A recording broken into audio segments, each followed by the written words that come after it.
Right, ladies and gentlemen, a very good evening. Firstly, I'd just like to thank you for participating, registering, and spending an hour of your precious time in the evening to listen to me talk about the impact of corporate tax on free zone persons. Now, this has been a hot topic, to say the least. And I have to be honest with you, they've been, I know I personally have attended over 5, if not closer to 8 webinars on free zones and the impact of the legislation on free zones. So this is my take. I'll give you a little background as to who I am. Before I do so, I know a lot of you have already confirmed, but I just want one last confirmation. Guys, can you just confirm that you can see me, hear me, and the fact that you can see my screen, which has a lovely gentleman who's about to type a message that he seems rather excited about? Just a confirmation, that's all I need. Perfect, thank you very much indeed. All right, that'll do. I'm glad you guys have used the chat panel, so I wanted to get some housekeeping points out of the way. If you have any questions, please fire away in the chat panel.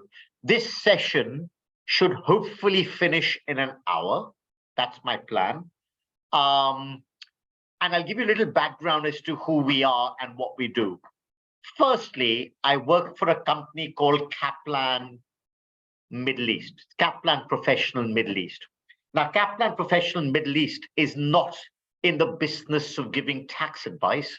We're not tax advisors. We're not tax consultants. We are one of the largest businesses in the world providing educational courses on, well, a lot of sectors, including accounting and finance. So the company that I work with is called Kaplan Professional Middle East. We are a wholly owned subsidiary of Kaplan Inc., which is incorporated in the United States. And like I said, we are in the business of education. We're not tax advisors or consultants.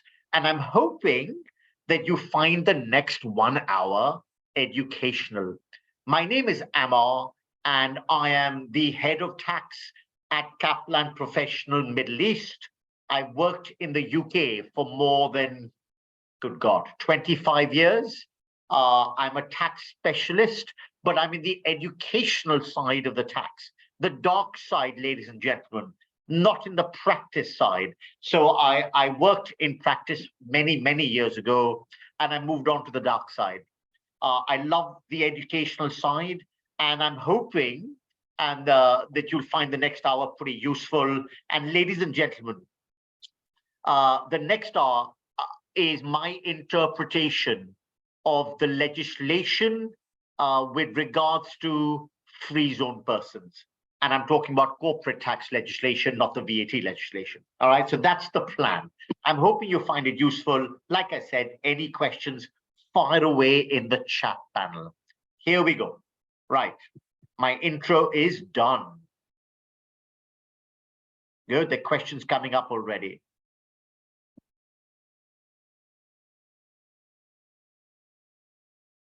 I'll just quickly answer that question. Mr. Bojan, I just want you to be aware that if your financial year is January to December, your first financial year where the income is accessible to tax is January 24 to the 31st of December 24. So the income you earn in that 12 month is accessible to tax. But the good news is the tax itself and the return will not need to be submitted till 9 months after the end of that particular accounting period. So the latest date by which you need to submit your return and pay your tax based on your tax period would be the end of September 2025. That might feel like a long way away, but I can assure you, before you know it, you'll be on it. Sorry, that was just a random question. Right, guys, here we go. Any questions at any stage, please ask. Now, I'll tell you something else that I'm not going to bore you with. I'm not going to bore you with a giant PowerPoint slide. All right, I'm not going to bore you with that. All I'm going to tell you is I have summarized all of the appropriate decisions and the articles relating to Freezone on one page. All right, that's what I'm going to do. I've done it, and I'm going to go through that with you all. I've got some good news. Because you are registrants for this particular webinar, the recording and the related materials will be shared with you. I think it'll take us around 24 to 48 hours after this event to do that, but it'll be shared with you fairly shortly. Yeah, so Fatima, there you go. You've got your answer there.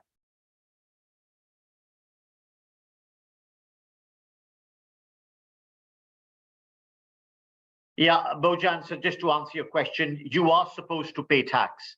If you are, corporate income tax is payable by everybody unless you're specifically exempt.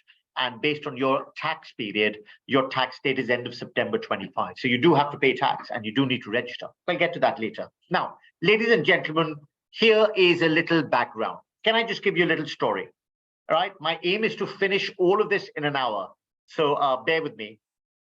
Let's go back potentially just over 12 months ago. If you remember, ladies and gentlemen, in the first half of last year, the Ministry of Finance and the FTA released a public consultation document. We were all extremely excited to see it. And I must say, there was a decent amount of information about free zones. Quick reminder, yeah, I need to give you a little bit of a history storyline. All right, public consultation document was released and there was some information about free zones. And I think the information had said the following, that if you're a free zone person, your income will be divided into two categories, qualifying and non-qualifying. And it said the qualifying income will benefit from the tax holiday as per the free zone rules and conditions. And the non-qualifying income would be subject to corporate income tax at 9%.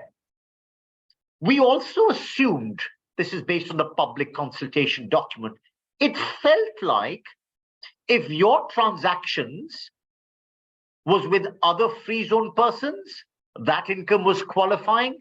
And if your transactions was with a mainland person, that income would not be qualifying.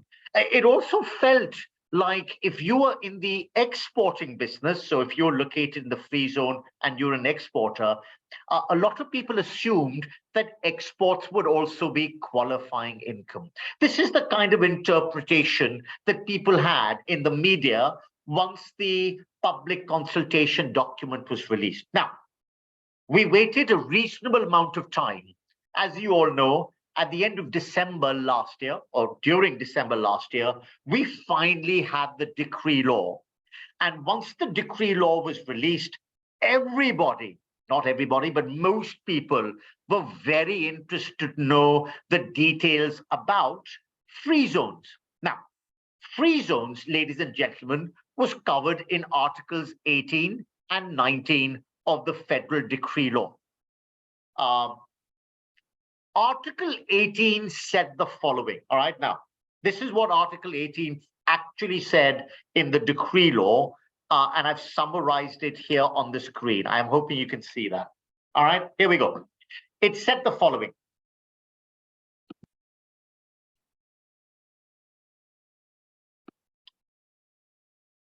So, ladies and gentlemen, again, I'm not going to spend too much time because a lot of you will be aware of this, but this is what it said.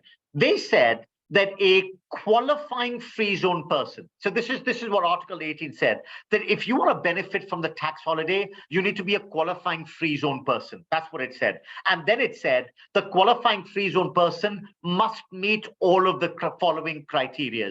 Number one, it must have adequate substance. Number two, it must derive some form of qualifying income. We had no more detail. It must not be elected to corporate tax. And it said it must comply with the arm's length and transfer pricing or pricing documentation appropriately. And it must meet any other conditions as prescribed by the minister. That was basically Article 18, saying, oh, by the way, you want to be a free zone person that benefits from the 0% tax rate? Well, guess what? You need to be a qualifying free zone person. And this is what it said. Now, I have to be honest with you, everyone was scratching their heads. They said, hang on a minute. This information, firstly, it doesn't really tell you anything, right? It doesn't really say anything. And secondly, there was more detail in the public consultation document than there is in this particular decree law. So everyone was scratching their head saying, actually, you know what? Article 18 doesn't really help us at all. And everyone was waiting for this last sentence there, ladies and gentlemen, this one here, which I'm just going to try and highlight if I can. This one here. They said, all right, I think we have to wait for any conditions that may be prescribed by the minister. We got to wait for more details because this, quite frankly, isn't enough. What does adequate substance mean? Does adequate substance mean the same as the economic substance regulations, as you all know, designed by the OECD? What does deriving qualifying income mean? Now, not being elected to subject to CT, that was made clear. Article 19 of the decree law tells you how one can elect to be subject to corporate tax. And then, of course, a lot of details are pretty hazy. Now, we waited, didn't we, guys? I think we waited for a good 5 months. And one after the other, I believe there were 2 decisions that were taken relating to free zones. One by the cabinet and one by the ministers. And they sought out to give us a little more detail of what Article 18 meant. So here we go. All right. Follow this with me, guys. I hope you're all following. Now, here we are. Ladies and gentlemen, around a month or so ago, Cabinet Decision number 55 was released. And Cabinet Decision number 55 went on to explain in slightly more detail the Article 18 provisions. So it said the following. It said, if you want to confirm or if you want to prove as a qualifying free zone person or as a free zone person that you maintain adequate substance, here is what they said. They said, well, you know what? Your core income generating activities must be in the free zone. I think that kind of all makes sense, right? This is if you like, this is very similar to the economic substance regulation with a couple of differences. It's not as detailed. And I think it also mentions, quite classic, guys, that, by the way, you want to be a qualifying free zone person, you got to make sure that you've got adequate assets, adequate number of staff, and adequate expenditure in that particular free zone. All right, that's the basics. Let's keep it to the basics. All right, so that's the next little story. So we now know what maintaining adequate substance is. Guys, there's no threshold. It doesn't tell you exactly how many employees you need to have, what the minimum expenditure must be, what the number of assets must be in the freezer. It doesn't mention that. It needs to be adequate. So it's open to your interpretation. Then it went on to say it must derive qualifying income. What on earth does that mean? Well, Cabinet Decision number 55 said the following. Are you ready?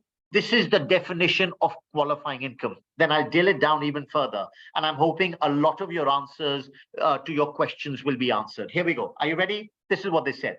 They said any income derived from transactions with other free zone persons by the qualifying free zone company, except for income derived from excluded activities. All right, so anyways, don't worry about it too much. They basically said, listen, you're a free zone person.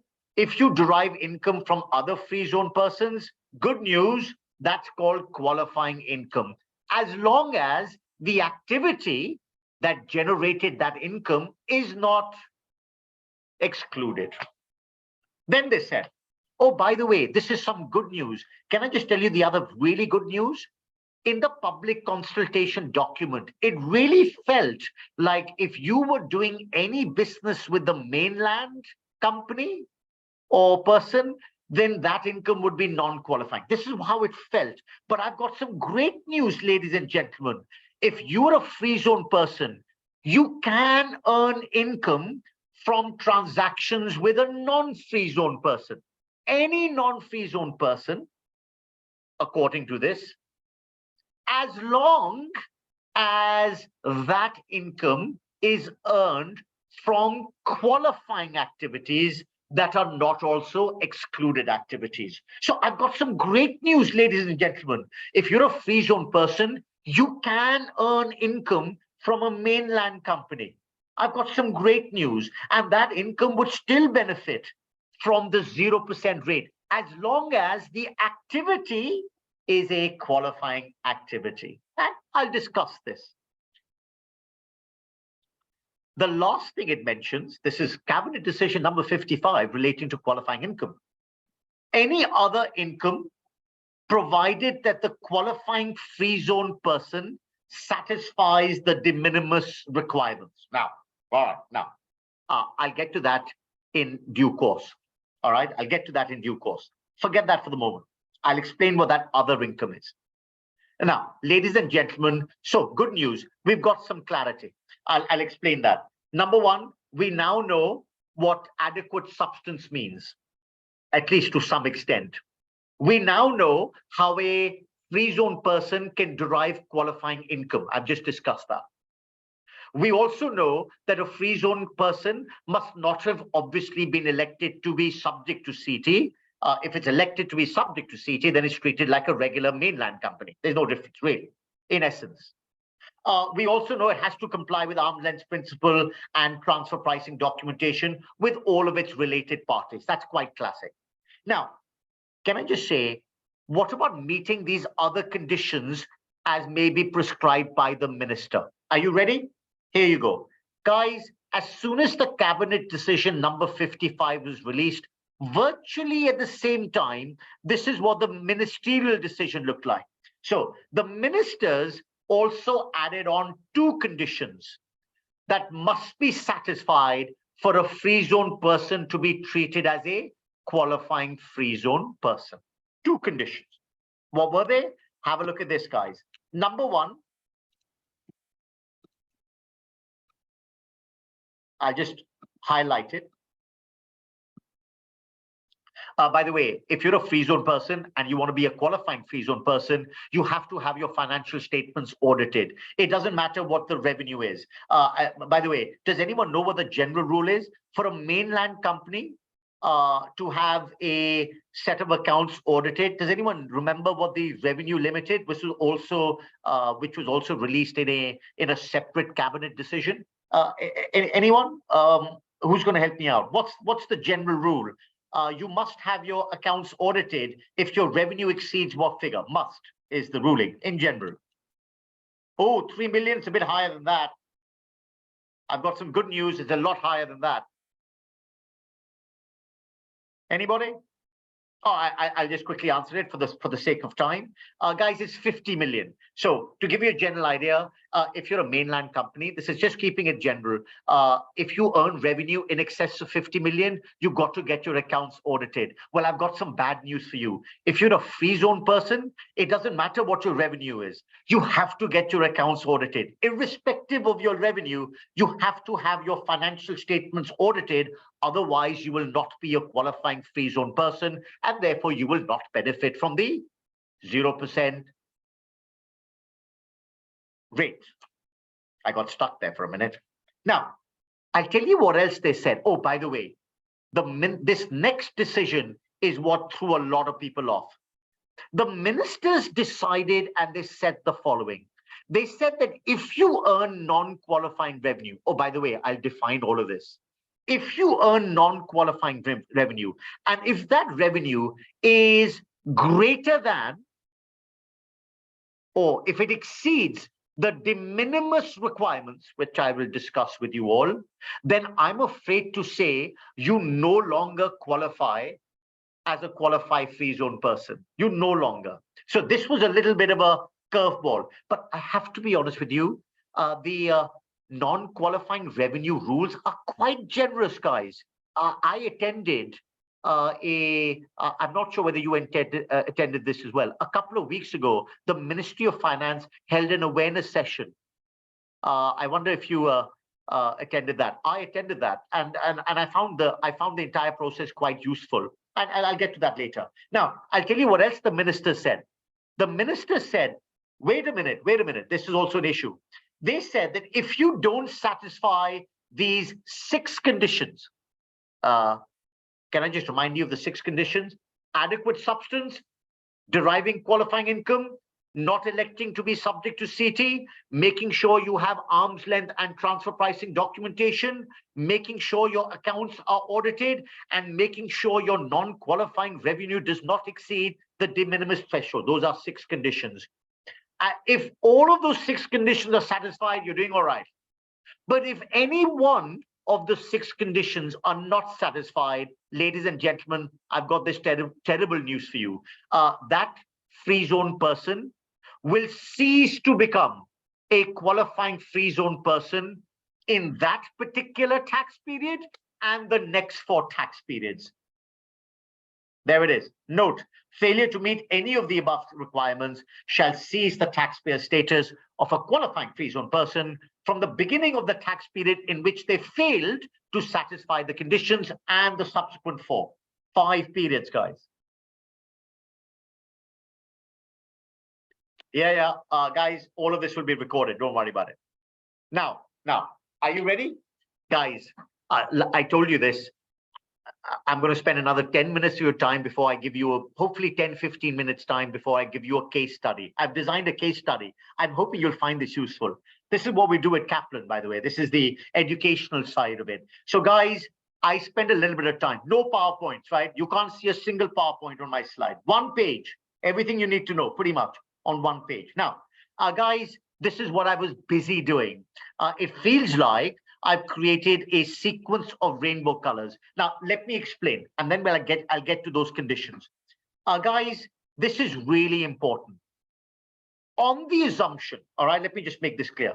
If you are a free zone person, what is very important is for you to analyze 2 things. Number 1, the location of your income. Where is your income derived from? And number 2, what is the activity that is generating that income? All right, I've written this. So guys, this is the best way to look at it. And I don't think anyone else has explained it like this. I've attended a lot of webinars. Anyway, this is my interpretation. So ladies and gentlemen, are you ready? Here's the answer. A free zone person's income, I've categorized into 3 separate categories. Category number 1, ladies and gentlemen, is in the red box. Do you all see the red box? That's category number 1. Category number 2 is in the blue box. I hope you see this, blue box. And category number 3, ladies and gentlemen, that's a crucial category. Category number 3 is split into 3 separate boxes, A, B, and C. A being the green box, B being the purple box, and C being, what is that? Looks like a brown box. All right, so there you go. All right, now let's have a look at it. Guys, number 1, location of source. Are you ready? Ladies and gentlemen, this is what the Ministry of Finance said. They said if you're a free zone person and if you have a permanent establishment, a branch, which is not located in the free zone, i.e. it's located in the mainland, or if it's located overseas, then I'm afraid to say I've got some terrible news for you. And I'll tell you what, a lot of people misunderstand this. Let me make it clear. If you have a branch which is not located in a free zone, mainland or overseas, any income earned by that branch is taxable income, full stop. It doesn't matter if you're a qualifying free zone person or not. Any income earned by a branch, and please remember, ladies and gentlemen, a permanent establishment, a PE such as a branch, is not a separate legal entity, right? A branch is an extension of your free zone person business. But it's very important that you therefore establish two things. Number one, all branches outside of the free zone, their income is taxable income, full stop. And therefore, please note, these branches that are outside of the free zone must prepare their own set of financials. It's very important. And number two, any transaction with the free zone person and its branches must also be at arm's length and documented. All right, let me make that clear. Even though a mainland branch or an overseas branch, which they call domestic PE or a foreign PE, all right, that's what they call it, right, in the legislation. Even though they're not separate legal entities, a domestic PE and a foreign PE is not a separate legal entity.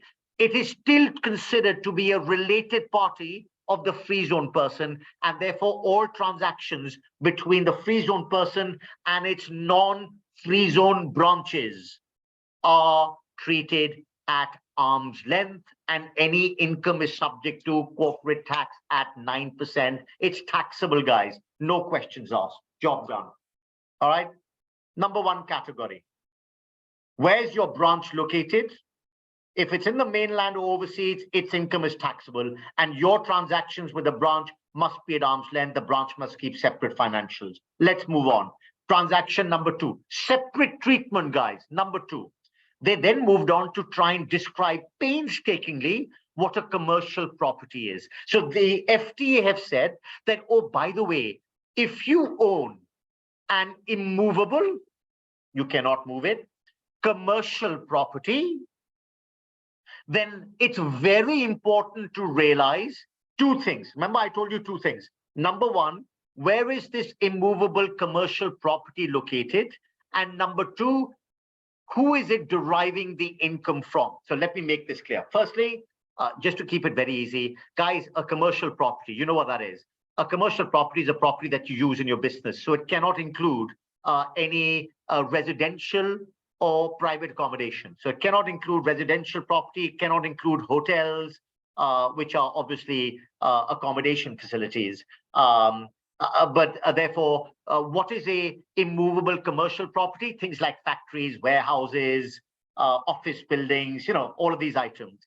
And the ruling says the following. Are you ready? Let me make it really simple. Guys, if you own an immovable commercial property, like a factory, like an office or a warehouse, if that factory is located in the free zone, all right, so your immovable commercial property is located in the free zone, then it's very important to know who are your customers. If your customer is another free zone person, I've got some great news, right? That is simply qualifying income. All right, I'll repeat that.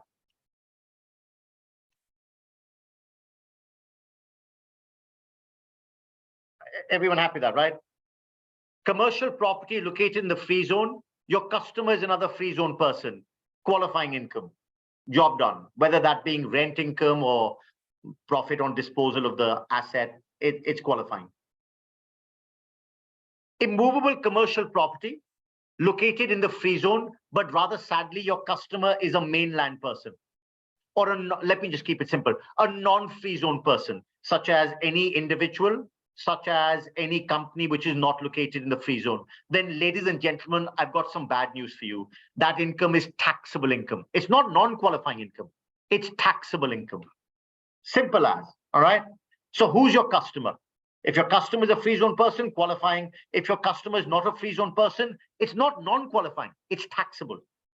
Now, couple of other simple points. Ladies and gentlemen, if your immovable property is not a commercial property, then any income earned by that, I don't care where it's located, it's taxable income. And lastly, if your immovable commercial property is not located in the free zone, then that income is also taxable. Second category now. Now, here's the last bit. I hope you're all following. This will all be recorded. I'll try and answer these questions at the end, right? I'll try and get as many of these questions at the end. This is the key scenario coming up next. So guys, your branches, separate treatment. Income from your immovable commercial properties, separate treatment. I've just explained that. Now then, this is the key bit. Guys, what about your operations that you're conducting from the free zone? All right. So not from your mainland branch, not from your overseas branch, and not from your commercial property. I'm talking about your regular business transactions. If you're conducting your regular business transactions from the free zone, that falls in category 3. And guys, category 3 has 3 boxes: a blue box, a purple box, and a brown box. So are you ready? This is what the Ministry of Finance has said. If you are operating from the free zone and you're earning income from another free zone person, I've got some good news. All of that income would be qualifying for 0% unless that income is earned from an excluded activity. All right, simple as. Your free zone operations, the income that you earn from your free zone operation, the good news is it's qualifying as long as you're transacting with other free zone persons and as long as the income does not include any of the exempt or excluded activities, beg your pardon. Now, can I just quickly go through the excluded activities? Here it is. I'm not going to spend a lot of time. Guys, I've got some bad news. Point number 1 is terrible. If you're earning income from a natural person, an individual, whether that individual is a sole trader, any unincorporated business would be a natural person business. I've got some bad news. Income earned from natural persons is an exempt activity income, and therefore it will not be qualifying. There are some exceptions, and I don't want to go into detail, but by the way, if you're an operator of ship or an aircraft, then that income is qualifying. If you're a fund manager, a wealth manager, and an investment manager, then I've got some good news. You can earn income from individuals, and that income will be qualifying. So there are some specific exemptions. But in general, ladies and gentlemen, let me give you an example. Can I be honest with you? If you're a restaurant in a free zone, you know who your customers are. Your customers are individuals, human beings. They're the ones who come and eat in your restaurant. I've got some bad news. The income that you earn from your sales to individuals, even though you're located in the free zone, that's excluded activity, guys. It's excluded activity, so can't be qualifying. Simple as. So restaurants, retail shops, who are your customers? Your customers are other individuals. I'm just saying, your income is excluded. What else? Guys, any income that you derive from banking activities. So if you have banking activities, insurance activities, and if you're in a business of giving out loans, I've got some bad news. It's excluded activities, guys. I've already talked to you about income derived from immovable properties. So I'm not going to bother you with that. And guys, point number 4 is very important. Ownership or exploitation of intellectual property assets.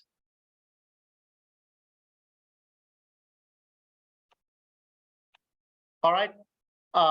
Last bit. Ownership or exploitation of intellectual property assets. Let me give you an example, guys. Can I be honest with you? If you are a business in the free zone and you own an intellectual property, like a trademark, and other businesses use your trademark, you know what they would do? They'll pay you a royalty. I've got some bad news. Excluded activity. Any income that you earn from the exploitation of intellectual property assets, such as a trademark, such as copyrights, such as brands, royalty income. In general, royalty income that you earn, even if it's earned from other free zone persons, is excluded. Keep it simple, guys. So everyone happy with that first category? I'm a free zone person. I'm operating from the free zone. My customers are other free zone persons.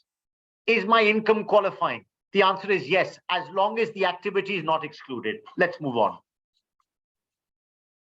Oh, guys, I made this quite clear. Look at the green box. Do you know what happens to any income that you earn from a free zone person, which is from excluded activities? Have a look at what I've said. Guys, any income that you earn from a free zone person from excluded activities, you put it in box C. By the way, box C is that box at the end. I'll explain why. Now, next point. By the way, we're nearly there. Guys, we're nearly there. Next point. Are you ready? Your operations are from the free zone. All right, guys, you're operating from the free zone, but I'm afraid to say your customer is not a free zone person. Can your income be qualifying? Good news. Your income can still be qualifying income as long as the activity is a qualifying activity. If the activity is not a qualifying activity, then I'm afraid to say that income cannot be qualifying income, and that income is dumped into box C. Everyone happy what box C is? Box C has income that you've earned from box A, but it's from excluded activities. And box C is income that you've earned from box B, other than from qualifying activities. So effectively, that's non-qualifying income. So guys, any non-qualifying income of box A and non-qualifying income of box B is included in box C. Why? I'll get to that later. But is everyone following this storyline? All right, 3 categories. Your branches have a separate rule. The income that you earn from your immovable commercial properties have a separate rule. The income that you earn from your free zone operations, that's important. Then you need to know your customer. Who's your customer? Is it another free zone person? Is it a non-free zone person? And if you have income which is not qualifying from box A and box B, you put that in box C. Why? Well, here's the reason why. Are you ready? Guys, this is important. Then I'm going to give you an example, and then I'm going to answer as many questions as I can. Job done. I hope you find this useful, right? Can you look at box C?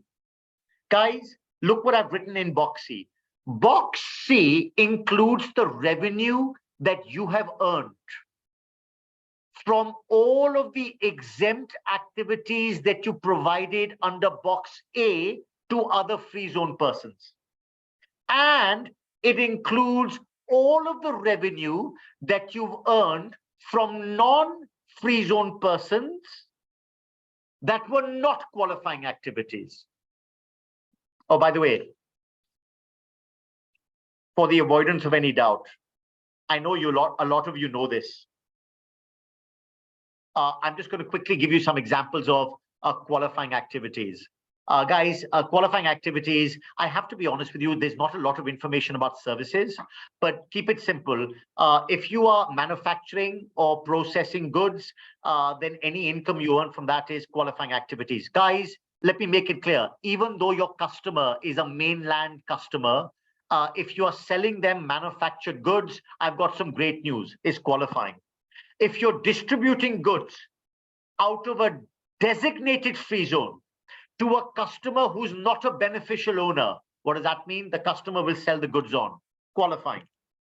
Then there's something specific about ownership, management, and operation of ships. They have to make that qualifying because a lot of the docks are based in free zones, as you all know. Now, this is the important bits. Guys, this is very important. If you are earning income from holding shares, I've got some great news. It's qualifying. It doesn't matter if the shares are held in a company which is a mainland company. Income earned from holding of shares and other securities is qualifying. And by the way, this is very classic. Guys, if you are providing any treasury and financial services or financing services to whom? Not to any random person, but to your related party, then it's qualifying. Just remember, if you're providing financing services to a non-related party, that's an exempt activity, guys. So any financing treasury activities provided by you to your related parties, it's qualifying. That's quite common. All right. Guys, headquartered services to related parties. I'll give you a classic example. In fact, I've got a really good example, so I'll go through it. And anything ancillary to any of this stuff is also qualifying.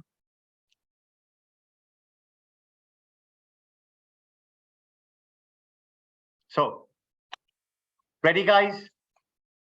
Oh, we're nearly there. And then I'm going to try and answer as many of these questions as I can. Let me just make that clear. If we run beyond 8 o'clock, we do. It doesn't matter. You guys can still switch off because this will be recorded and sent to each and every one of you. I made that clear. All right. I'm hoping you find it useful, right? This is my interpretation. I'm not going through PowerPoint slides, but everyone happy with the 3 categories? Non-free zone operation, commercial property operation, and free zone operation. Those are the 3. Those are the 3. Your free zone operation is split into 3 boxes with other free zone persons, with non-free zone persons, and what happens when you earn income from free zone persons that are excluded activity, and what happens to the income that you earn from non-free zone persons which are not from qualifying activities. Well, they go into box C. Why is that box C important? Ladies and gentlemen, this is the crucial bit. Any revenue that you earn from box A and box B, which is non-qualifying, non-qualifying, that revenue has to be compared with, let me make it clear, that revenue cannot exceed the lower of 5 million dirhams in a tax period and 5% of your total adjusted revenue. Now, guys, I've made it very clear. This is my interpretation. I think you can see it. What is the definition? Here it is. Are you ready? What is the definition of total adjusted revenue? Guys, very straightforward. Here's the answer. It's all of the revenue that you've earned from box A, all of it. All of the revenue that you earned from box B, all of it. Makes sense? By the way, I'm not including permanent establishment, right? I'm not including category 1 or category 2. So guys, let me make it clear. Your total adjusted revenue is all of your revenue from category number 3. Category number 3 and one more item. Are you ready? All of the revenue from category 3, which I've listed here, this is my own interpretation, and look what it tells you, plus any revenue that you have earned from a immovable commercial property located in the free zone with other free zone persons. That's it, guys. That's it. So remember, your non-qualifying revenue cannot exceed 5 million and it cannot exceed 5% of the total adjusted revenue. What's the total adjusted revenue? It's all of your revenue from category 3. Category 3 box A and category 3 box B, all of the revenue from A and B, plus any revenue that you've earned from the immovable commercial property located in the free zones with other free zone persons. That's it. That's it. Here's an example. Are you ready? I'm hoping. By the way, I know it's a lot to take in, but I made one assumption. I've assumed that you guys have at least at some point had a look at the cabinet decision, the ministerial decision, and articles 18 and 19 of the decree law. That's where all the information really is, right? So I'm hoping this has made sense. Like I said, no PowerPoint presentations, and I'm not repeating the legislation. I've attended a lot of webinars where people have just quoted the legislation and they repeat it. I'm not interested in that. I'm just giving you my interpretation, and I'm hoping this is beginning to make sense. This is how we educate at Kaplan, guys. This is how we provide our courses, all right? This is it. So I hope you're happy with the 3 categories. Are you ready to do an example? Oh, guys. Now, I got a little bit excited and a little bit carried away. Are you ready? I spoke to many businesses in the free zones. I have friends of mine who work for companies in the free zones. All right, let me make that clear. And I've created a case study, which I think you will find very useful in terms of interpretation. Are you ready? Here's the question. Guys, I've made up this company. It's called ABC. And ABC is it's a designated free zone person, DFZP. I'm hoping you can all see that. You know what a typical setup is? By the way, ABC DFZP is the holding company of XYZ Limited. Where is XYZ incorporated and managed? In the UK. This is classic. Ladies and gentlemen, classic. A UK company wants to expand its operations in the UAE. What does the UK company do? The answer is it sets up a holding company. And the holding company in this question is located in a designated free zone. All right, that's what it tells you. All right, simple as. All right, simple as. Now, guys, can I ask you a question? If you look at the storyline, ABCDFZB, what does it do? Guess what it does? It manufactures and sells office furniture in the UAE and other GCC countries. By the way, so it manufactures and sells office furniture, and guess who their clients are? The clients are unincorporated businesses. What is an unincorporated business? Guys, it's a business that is owned and run by individuals. All right, so this is income earned from sole traders, individuals. And guess what, guys? They also have corporate clients. Their clients are sole traders, unincorporated businesses, and incorporated businesses. What are they selling them? Office furniture. Now, how are they going to sell these furniture? Guys, look what it tells you.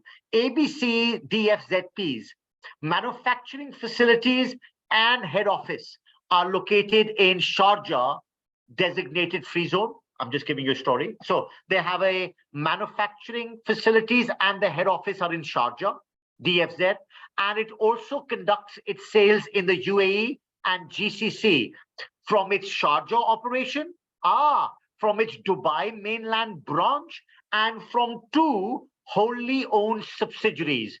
Or guess where these wholly owned subsidiaries are incorporated and managed from? Guys, MLLC, which stands for Mainland LLC, registered in Abu Dhabi mainland, and KSA LLC, which, by the way, I think the clue is in the name. It's in the Kingdom of Saudi Arabia. So let me make this clear. Guys, there's a holding company called ABC. The holding company conducts manufacturing and sales activity from its Sharjah designated free zone, from its mainland branch, and from 2 wholly owned subsidiaries, one in Abu Dhabi, mainland, and one in the Kingdom of Saudi Arabia. This is a classic setup, guys. This is a classic setup. Look what it tells you. It also sells its office furniture through other unconnected distributors in the mainland. Now, I hope you agree.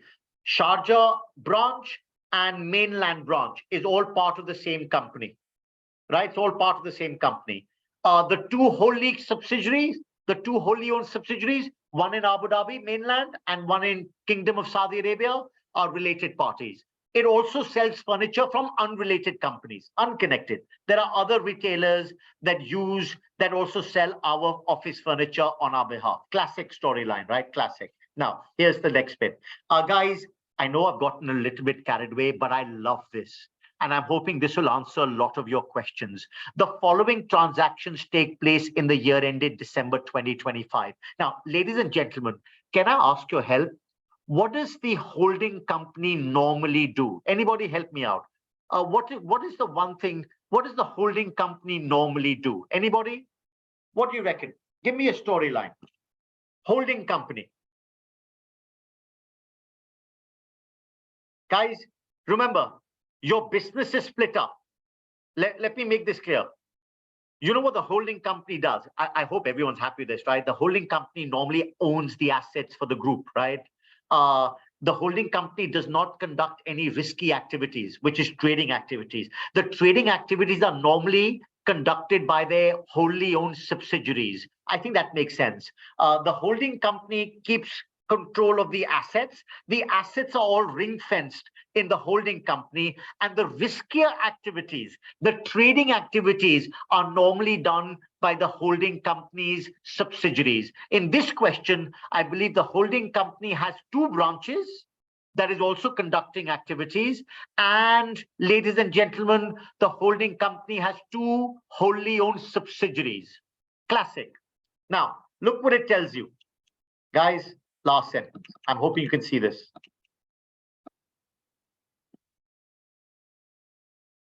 ABC DFZPs. Look what it tells you. Guys, this company, which is registered in the designated free zone, it's a designated free zone person. It tells you the accounts are audited each year, and all of the transactions with the related parties are at arm's length and documented appropriately. I've given you all the information you need. All right, guys. Now, don't forget, the related parties of ABC includes the branches and the wholly owned subsidiaries. All of the transactions that you have between the head office, if you like, and the branches and the wholly owned subsidiaries must be at arm's length, and it must be documented appropriately. You know that. And the accounts are audited, guys. Now, guess what I've given you? 10 transactions. Guys, I have to be honest with you, this is classic. Ladies and gentlemen, guess what the holding company does? The holding company provides loans. All right, guys, here we go. The holding company, which is located in the designated free zone. The holding company headquarters, which are in the designated free zone, provides a loan to its wholly owned subsidiaries, and it receives interest. This is a classic story. Now, guys, please remember, this loan is provided at arm's length. That's the assumption here, right? Please remember that. These are all arm's length transactions. So the holding company, the headquarters has received interest. Guess what else does the headquarters do? Guys, it also provides legal, management, and IT services to its wholly owned subsidiaries, and it earns income from it. This is a classic setup. The holding company is in the designated free zone, and it's providing loans to its wholly owned subsidiaries. One is in the mainland, one is in KSA, and it is providing it with legal advice, IT support services, management services, and is charging them a fee. This is classic. Oh, by the way, I hope you all agree with me. The holding company also owns two subsidiaries, wholly owned subsidiaries. ABC has two wholly owned subsidiaries. One is in the mainland and one is overseas. Guys, because you own the shares, you also receive dividends. So there's dividend income earned by ABC as well. Classic. Now, guys, you know what I'm about to say. The holding company owns the asset, including the trademark, and therefore, guess what it receives? Guys, look at transaction number 4. The parent, the holding company, ABC. ABC also receives royalties from the wholly owned subsidiaries for the use of the trademark. This is classic, guys, classic. All right. So what income has the holding company earned? Interest on the loan given to its related parties. Don't forget, given to its wholly owned subsidiaries, they're related parties. Income from providing legal, management, IT support services to the wholly owned subsidiaries, number 2. Number 3, dividends for owning the shares from their related parties, right? From these companies. Number 4, they've also earned royalties from the holding company. Sorry, the wholly owned subsidiaries are using the trademark, so they're getting royalties. Number 5, guys, now this is important. Don't forget, we also have a Sharjah operation. Income earned by the Sharjah branch from sales to unincorporated businesses. That's number 5, 2 million. Income earned by the Sharjah branch. Don't forget, guys, I made it clear that the Sharjah branch is a free zone branch. It's in the Sharjah free zone, right? So it should really say Sharjah free zone branch to be precise. I'll just add that on. So the Sharjah branch, guys, is the free zone branch.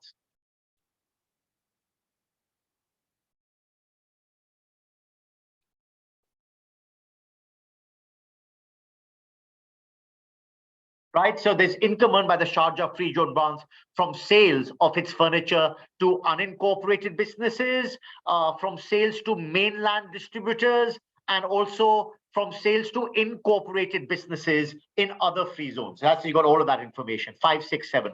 Guys, note number 8, I believe proceeds from the sale of a factory located in the Sharjah Free Zone to a mainland entity. So you've also got some income from an immovable commercial property located in the free zone from a mainland customer, right? We'll get to all of this. And guys, I've also given you the net income of the mainland branch. Don't forget, we also have a mainland branch. We have a Sharjah branch, a mainland branch, and we have 2 wholly owned subsidiaries, one in mainland Abu Dhabi and one in the Kingdom of Saudi Arabia. All right, everyone happy with that? And I've also given you the net income earned by those 2 wholly owned subsidiaries. There are 10 separate transactions or information. And guys, here's the question. Oh, we're nearly there. 5 minutes of your time. Calculate the CIT payable by ABC DFZP for the year ended December 25. And I've also given you the net income of the free zone operation. The net income of the free zone operation, guys, is 14 million, just from the free zone operation, the Sharjah operation. All right, now let's read on. Guys, are you ready? I love this layout. So guys, step number 1. How would you approach? By the way, you can do this on your own businesses. The first thing you want to do is identify whether ABC designated free zone person is a qualifying free zone person. Ladies and gentlemen, 6 conditions I'm going to ask you. By the way, I've already given the answer. Guys, do you all agree it's safe to assume that ABC does maintain adequate substance in the free zone? Its head office is in the free zone. It also has a free zone branch. So I would say the core income and the manufacturing facilities are also in the free zone, guys. The core income generating facilities are all in the free zone. I think it has adequate number of staff in the free zone. It has its head office there. It has adequate assets in the free zone and adequate expenditure. I think it maintains adequate substance. I hope you all agree. Number 2, does it derive qualifying income? Yes, it does. It does have income that it earns from the free zone with other free zone persons that are qualifying income and from non-free zone persons. So I'd say yes, I'll look at that. Guys, I hope you all agree, ABC has not elected to be subject to corporate income tax. That's another tick. Good. Another condition satisfied. Does it comply with the arm's length principle and documentation? I've already told you it does. I've told you that ABC has all of its transactions with its related parties at arm's length and documented appropriately. Job done. Now, does it also have audited accounts? Yes, it does.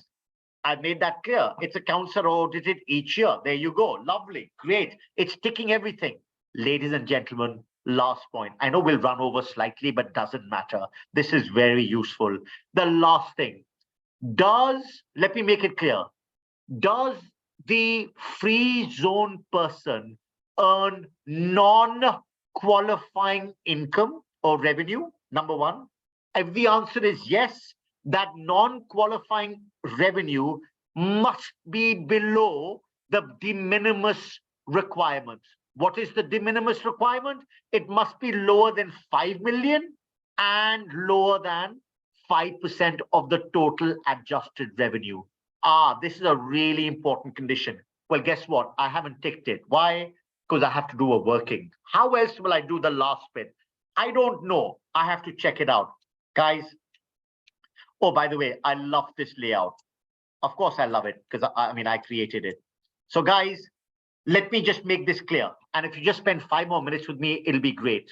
Guys, I have listed down all of the transactions in the question. And look what I've done. I put it down. What is the treatment? What is the activity? And therefore, which boxes will you fill? I've got taxable income, qualifying revenue from box A and box B, non-qualifying revenue from box A and box B, and is it part of the total adjusted revenue? So guys, this is the important bit. I'm going to ask you a question. Ladies and gentlemen, are you ready? the first income that was earned by ABC. Don't forget, ABC is a designated free zone person. Guys, the first income that was earned in the question was interest that it received from the loan that it gave to its two wholly owned subsidiaries. Guys, one subsidiary is in the mainland. It's a subsidiary, it's not a branch. It's a separate legal entity. And another subsidiary is in the Kingdom of Saudi Arabia. So guys, firstly, do you agree with me? This is income earned by a free zone person, ABC, from a non-free zone person. Please remember, the subsidiaries are in Abu Dhabi mainland, which is not a free zone person, and in the Kingdom of Saudi Arabia.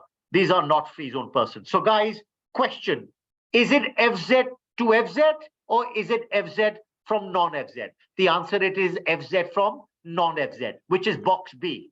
Ladies and gentlemen, I hope this is making sense. It's from box number B.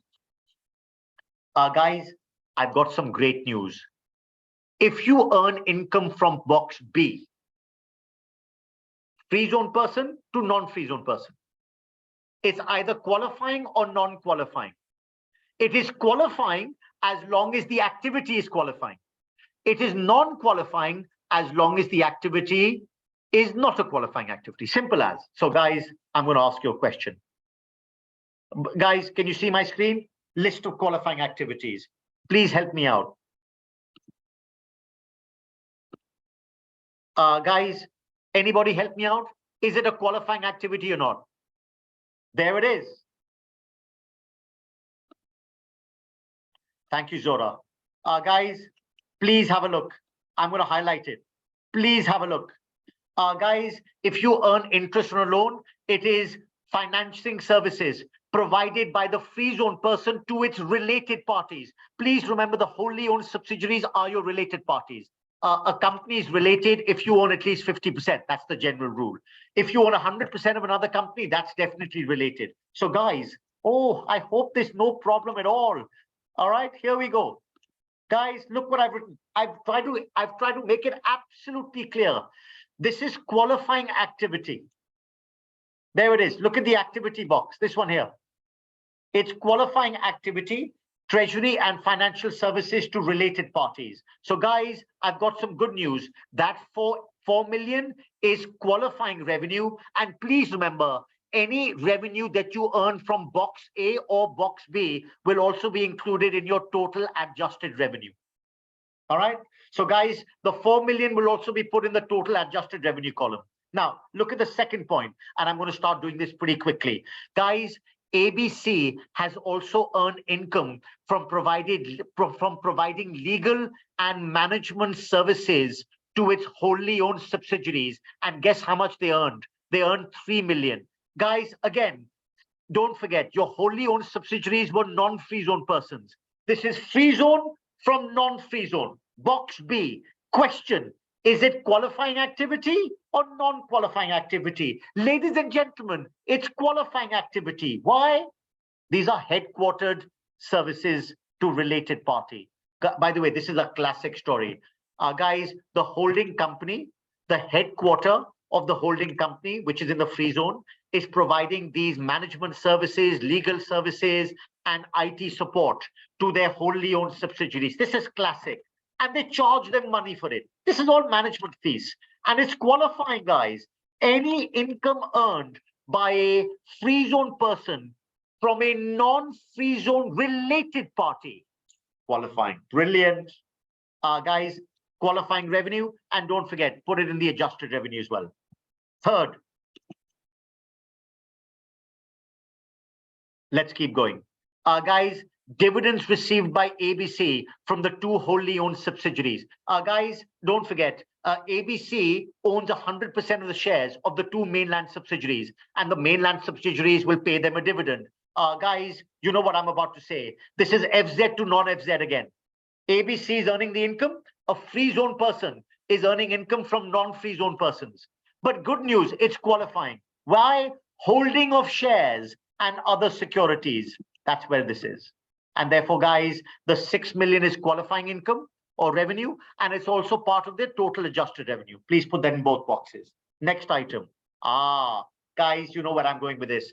Royalties received by ABC from the use of the trademark by the two wholly owned subsidiaries. Guys, the two wholly owned subsidiaries are non-free zone persons. This is again income earned by a free zone person from non-free zone person. Now, I've got some bad news. Guys, this is the exploitation of intellectual property assets. It is an exempt activity, ladies and gentlemen. So unfortunately, this is non-qualifying income from box B. Remember, this is all box B, FZ to non-FZ. It's non-qualifying revenue, guys. So the 1 million goes in the non-qualifying revenue, and of course, it'll be part of the total adjusted revenue. Any income from box A and box B is part of the total. There it is. Next. Guys, you also have a Sharjah branch. Income earned by the Sharjah branch from sales to unincorporated businesses in the UAE. Guys, I've got some bad news. You know what I'm about to say. If you are making money from your free zone operation, this is a free zone operation, Sharjah branch. Guys, I've got some bad news. If that money is earned from natural persons, don't forget unincorporated businesses. If they're buying your office furniture, if sole traders, unincorporated partners are buying your office furniture, they are considered to be natural persons, ladies and gentlemen. So I've got some bad news. That's an excluded activity. Therefore, the 2 million will be non-qualifying revenue. And the 2 million will also be included in the total adjusted revenue. I hope there's no problem. Now, guys, next question. Income earned by Sharjah branch from sales to mainland distributors. Now, I've got some good news. Guys, quickly, I'm nearly at the end. I told you I'll go slightly over. But guys, look what it tells you. Can you see this?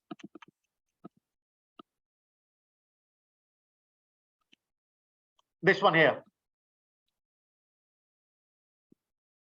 Guys, number one, the Sharjah branch is located in a designated free zone.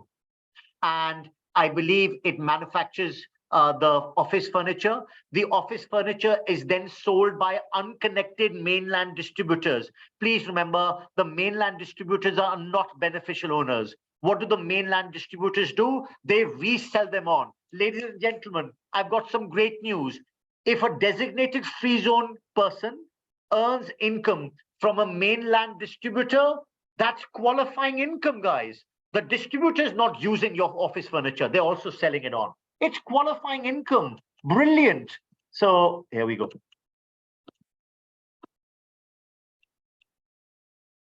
Guys, that's transaction number 6. 15 million is earned. That 15 million is qualifying income, and 15 million goes in the revenue. Don't forget, guys, a mainland distributor is a non-free zone person. So it's free zone to non-free zone. But the good news is the activity is qualifying activity. If the activity is qualifying, you're done, guys. It's qualifying income, even though your customer is a mainland customer. But the mainland customer is not the beneficial owner. Great news. Next one. Guys, income earned by the Sharjah branch. Don't forget the Sharjah branch is a designated free zone. From sales to incorporated businesses. You know what incorporated businesses are? These are legal persons, guys. In other free zones. Well, guys, you already know this. This is free zone from free zone. Free zone to free zone. Box A. Guys, is it from the excluded activity? No, it's not. This is income that you've earned, which is not from an excluded activity. Great news. It's qualifying income. Right? These are sales of office furniture from free zone to other free zone. This is manufacturing of goods. This is income earned from manufacturing of goods. Guys, it is clearly not an excluded activity. So 65 million is qualifying income and 65 million is in the total adjusted revenue.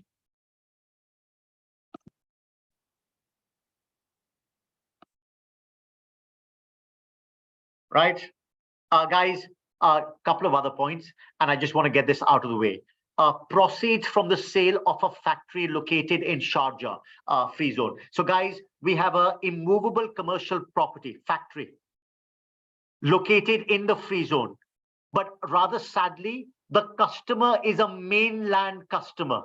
So guys, this is immovable commercial property. And I'm afraid to say, and I made this clear, any income earned from an immovable commercial property located in the free zone from a non-free zone person is just taxable income, guys. It's taxable income, and it does not appear in the total adjusted revenue column. The 1.5 million does not appear in the total adjusted revenue. Why? Because it's just taxable income. Any income which is taxable does not go into the total adjusted revenue, even though this is revenue that you have earned, but I'm afraid to say it doesn't go in there. The revenue that goes in the total adjusted column is only revenue from box A and box B. This is an immovable commercial property. This has nothing to do with box A and box B. This was the second category, so leave it out. Now, guys, you know what I'm about to say. I believe we had a mainland branch as well. The income earned by the mainland branch, don't forget, a mainland branch is not a separate legal entity. It is part of our operation. I've got some sad news. Guys, that's called a domestic PE. And I'm afraid to say all of the income earned by your mainland branch is taxable income. Job done. I already mentioned that before. That 10 million is taxable. And guys, it's not included in the total revenue calculation for the de minimis. That was category 1. Any income from category 1 and category 2 is not included in the total revenue, except if in category 2, you have an immovable commercial property where the income is earned from a free zone location from another free zone person. But that's not here. Oh, by the way, ladies and gentlemen, I threw this last bit. Are you ready for this last bit?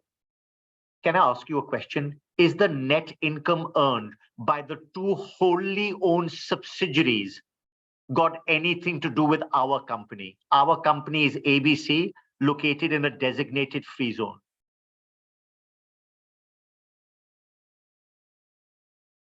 Guys, I hope everyone's happy with this. Any income earned by the 2 wholly owned subsidiaries? 2 wholly owned subsidiaries are separate legal entities. And therefore, guys, their income has got nothing to do with ABC. They're separate legal entities. The only income that ABC can earn from the separate legal entities is dividends. In essence, the only way you can get their income is through dividends, right? And of course, you can charge them royalties, interest. We've done all of that. But please remember, income earned by the wholly owned subsidiaries, not applicable at all. Forget it. So guys, I have a question for you. I'm hoping this all makes sense. I love this. This is the kind of layout you should have. For every transaction, you have to ask yourself a question. Is it free zone operation or is it a mainland operation? If it's mainland operation, then it's taxable income. If it's free zone operation, is it to another free zone? Box A. Is it to a non-free zone? Box B. And guys, what sort of activity is it? Is it a qualifying activity or is it an excluded activity? Take your time, and then you got to put them in the correct boxes. So guys, here's the answer. Ladies and gentlemen, are you ready for my last point? And I just want to make this point clear. Guys, I believe the total non-qualifying income earned by the designated free zone person is 3 million. 1 million of royalties and 2 million from sales to unincorporated business, natural persons. Those were the only 2 items that were non-qualifying revenue from box A and box B. Please remember, the mainland branch's income is not included. That's just taxable. That's just taxable, guys. Any income that you earn from your immovable property located in the free zone from a mainland customer, that's taxable, guys. That's not non-qualifying. That's taxable. The non-qualifying is only 3 million. So guys, what's the total adjusted revenue? Are you ready? If you look at my final box, the total adjusted revenue is 96 million. So let me make that clear. Guys, my company has earned 96 million million dirhams of revenue from box A and box B. Of that 96 million, only 3 million is non-qualifying.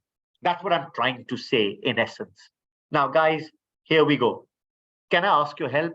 is the non-qualifying revenue less than the lower of? I got to do the de minimis test. Is the 3 million less than 5 million? Obviously, yes. And is it also less than 5% of 96 million? Don't forget, 96 million was my total revenue. The answer is yes, guys. 5% of 96 is 4.8. Right? So, guys, question. All happy with this? Is the 3 million less than 5 million? Yes. And is it also less than 5% of 96 million? The answer is yes. Guys, I've got some great news. Are you ready? Here's the good news. ABCDFZP is a qualifying free zone person. I've got some great news. It is a qualifying free zone person. What does it mean? Oh, guys, I've tried to spell it out so that everybody's happy. You know what this means? This means that all of the non-qualifying income will also benefit from the 0% rate, i.e. non-qualifying income will also be treated as qualifying income. So guys, you remember this 3 million? This 3 million is non-qualifying, but because this company is a qualifying free zone person, that 3 million will be treated as qualifying income. But please remember, the income earned by the mainland branch and the income that you earn from the immovable commercial property located in the free zone from your non-free zone person, those are taxable. Those are always taxable. It doesn't matter if you're a qualifying free zone person or not. So guys, I hope everyone's following this. Ready? Guys, all of the non-qualifying and qualifying income of the free zone person benefits from 0%. Can I take you back to the question? Guys, have a look at this. I just gave you this figure. Guys, what is the net income earned by the free zone operation?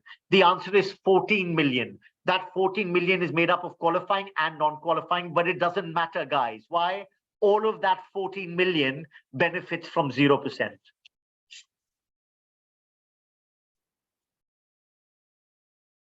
But ladies and gentlemen, the income earned by the mainland branch, ABC's mainland branch, and the gain from the immovable commercial property, please remember, those were not qualifying or non-qualifying. Those income was taxable income.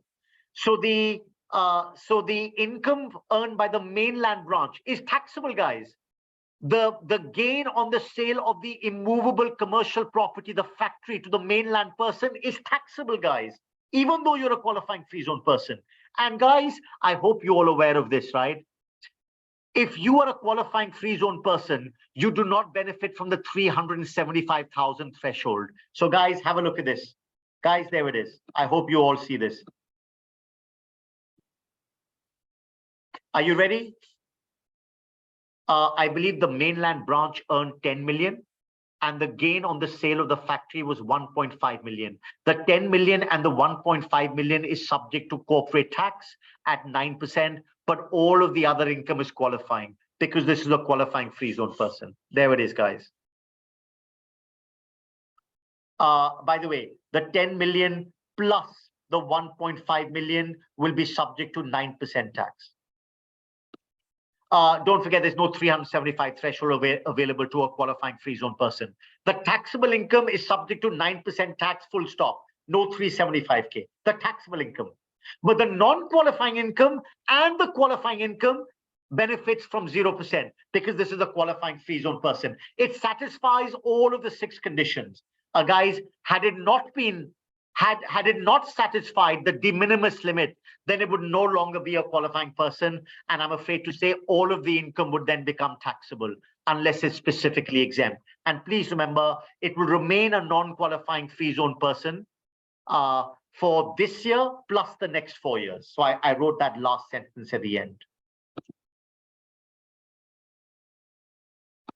Guys, I'm so sorry I went over. How was that? Was that a good? I don't know. I haven't gone through any PowerPoint slides. This is my interpretation. I'm hoping you found that useful. I'm just hoping.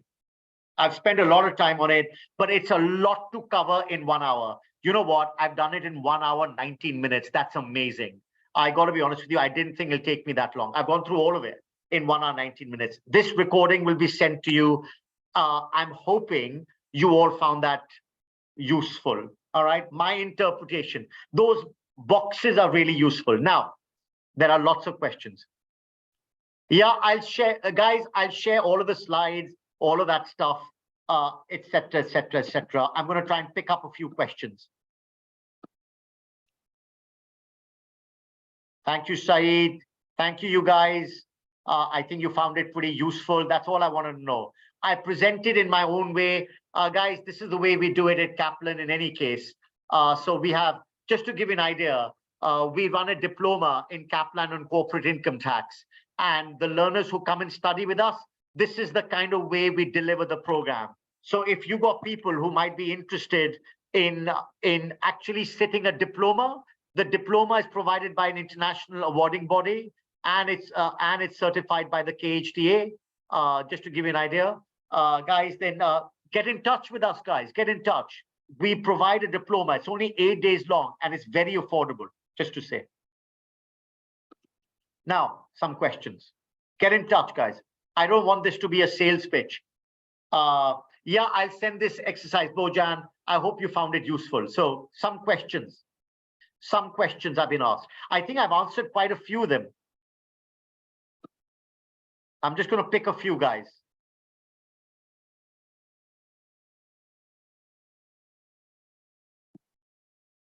I've been asked, is developing of software fall under manufacturing of goods or materials?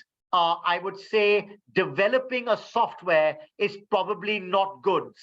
It's a service, because the software itself it's a service. But I have to be honest with you, any income earned from developing a software, I think that income will be qualifying income, even if your customer is in the mainland. I have to be honest with you. But let me make this clear as well, guys. Can I be honest with you? When I attended the open awareness session held by the Ministry of Finance, they made it very clear that this is just the beginning. The information that you have is qualifying activities and exempt activities. This is just the beginning. A lot more detail will be released. A lot more detailed. So Marias, I think developing software is not manufacturing of goods, personally speaking. It's probably the software is going to be sold on. It's probably a service that is being provided, but it's most likely to be it most likely should be qualifying activity. I don't think it's ownership or exploitation of intellectual property assets. No, that's not what this is.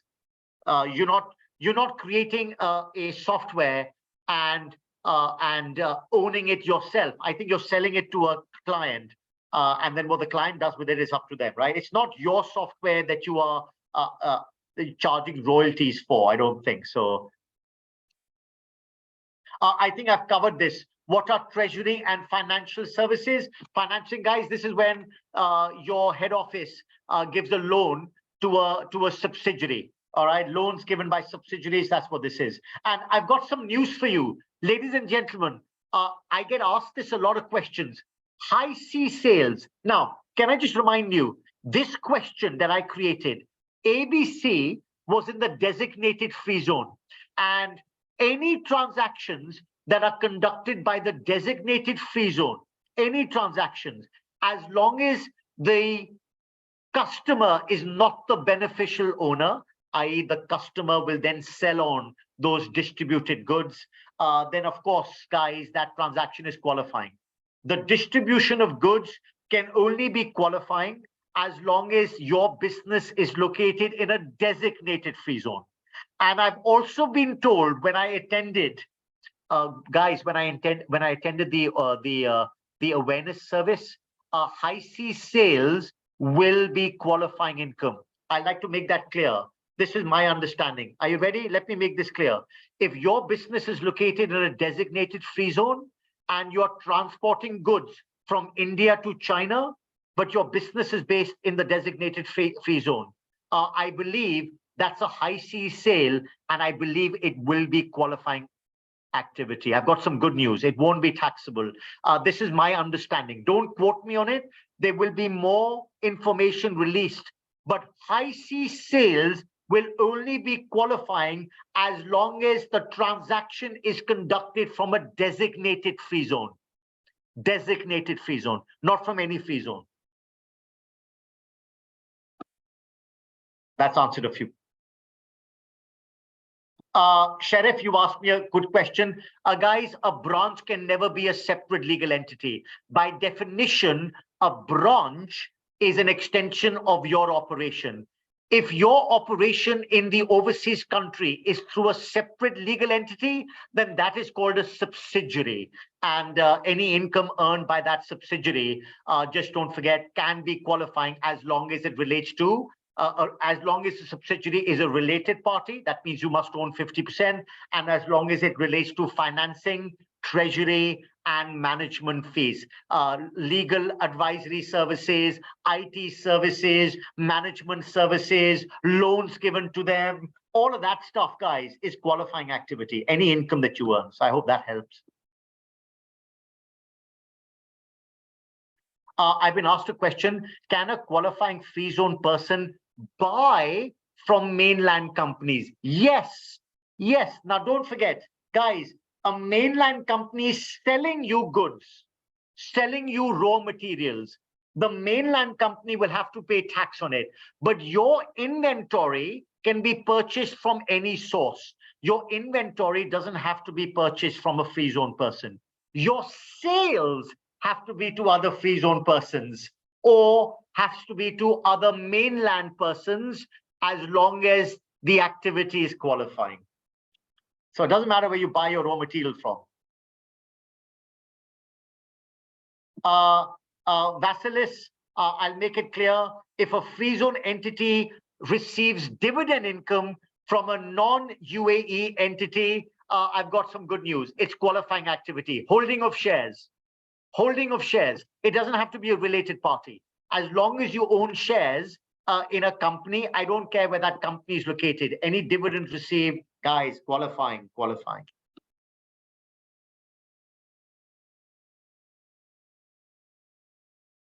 Yeah, Raja, if you're buying goods from the mainland person, of course, the mainland seller will have to pay corporation tax on the sale. Don't forget, these sales have to be at arm's length. And then if you then sell those goods on, then I believe it should be qualifying activity. It just depends on who your customers are. Are your customers other free zone persons? Are your customers mainland entities? Are your customers natural persons? Remember, I've talked to you about that. So if you're buying stuff, if you're buying raw material from a mainland and then selling that on to other free zone businesses, that's called processing of goods. Ladies and gentlemen, that's called processing of goods, and it's a qualifying activity. Yeah, so you receive raw materials, you process it, and then you sell it on. It doesn't matter where you receive it from. This is my interpretation.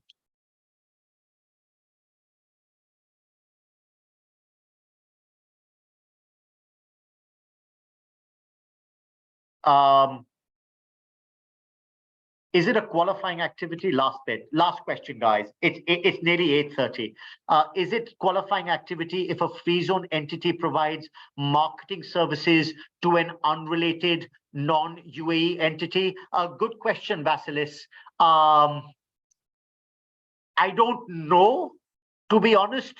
I will be surprised if it isn't.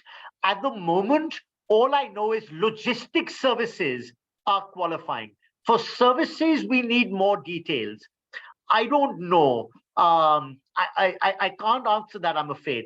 Marketing services to a mainland entity. Guys, I mean, I got to be honest with you, it's not on the qualifying activity list. It's not there. And if it's not there, then I've got some bad news. It's likely to be non-qualifying, right? I'll just leave it at that. It's not there. Marketing services to an unrelated mainland entity or a overseas entity, it's not there. So I would probably say I've got some bad news, 9%. Unless the Ministry of Finance come up with more rules in the future. At the moment, I'd probably say, Vasilis, I've got some bad news. Don't forget, exports are not included in that. Exports are not qualifying activity.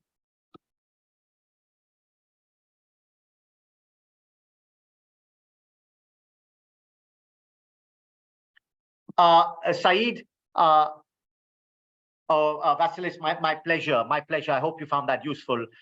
Saeed, I just want to make this point clear. You're quite right. And this is going to be my last point, guys. And you know what? You've been absolutely brilliant. I'll tell you what, I'll try and answer all of the remaining questions, but I've tried to get as many as possible, right? Here's the last point. And I'd like to make this clear. When it comes to the de minimis calculation, they look at the top line figure. They look at the revenue. All right. The revenue is what you look at to work out whether you satisfy the de minimis level in order to be a qualifying free zone person or not. However, when it comes to calculating your CIT, as you all know, CIT is not paid on the revenue, it's paid on your net income, the taxable income. So, Mr. Saeed, expenses can be deducted from that revenue when it comes to calculating the tax. Now, what expenses can be deducted? There is a full article in the decree law. You have to follow the decree law to work out what expenses are allowed. To keep it simple, only expenses incurred wholly and exclusively for the purposes of your trade, which are not capital in nature, are allowed, Mr. Saeed. I hope that helps. I'm sorry if I'm staring into the screen, but I am getting a little bit excited. This is the kind of stuff that excites me. So I'm sorry if I'm sounding a little bit overly passionate, but that's what it is. All right, guys. Did you find it useful? I'm hoping you did. I'm hoping you all found that useful. Cheers, Mr. Saeed. Perfect. Guys, guys, 8:31. Thank you, Ilyas. I hope you found it useful, guys. There'll be more of this. By the way, you can follow me on LinkedIn as well. I will be writing articles. Like I said, my presentation style is very different to what is out there in the market. No PPT, guys. I can't stand PowerPoint presentations on corporate tax. I've seen enough of them. This is it, one page. And I'll be sending this to all of you. A lot of hard work has gone into it. I will share the link. And I'm glad you found it useful, you guys. I'm glad you found it useful. All the link will be shared to the recording and this one-page document I will share. If you want to know more about our diplomas, please get in touch, ladies and gentlemen. Please get in touch.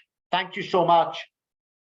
Ladies and gentlemen, it's been an absolute pleasure and an honor. And I thank you very much for spending an hour and a half of your precious evening time with me. Take care. All the best. God bless and goodbye.